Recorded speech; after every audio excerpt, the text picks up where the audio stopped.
Parlamento Nacional sedauksimo lista candidato FON, Comissário Comissão Anticorrupção do Governo. Presidente do Parlamento Nacional, Aniceto Longuinhos Guterres, declara assunto para jornalista Sira e ao com o Parlamento Nacional quarta-feira semana. O Parlamento será o último candidato. Por lei, o governo tem competência para apresentar candidato.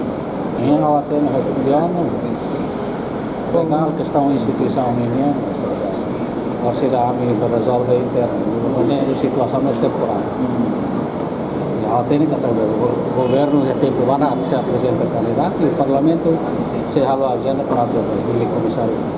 Oitavo governo Timor-Leste decide ona ex-procurador-geral da República, José Ximenes, comissário CAC, lhe houve reunião com o Conselho Ministro.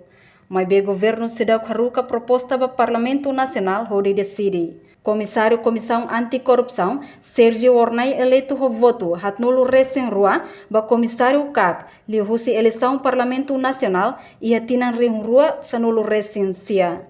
Mandato comissário Comissão Anticorrupção, Sérgio Ornai, remata ona e aloron ronulo recém-rua, fulan janeiro, tinang. Reportagem Melda Fátima, Televisão Timor-Post.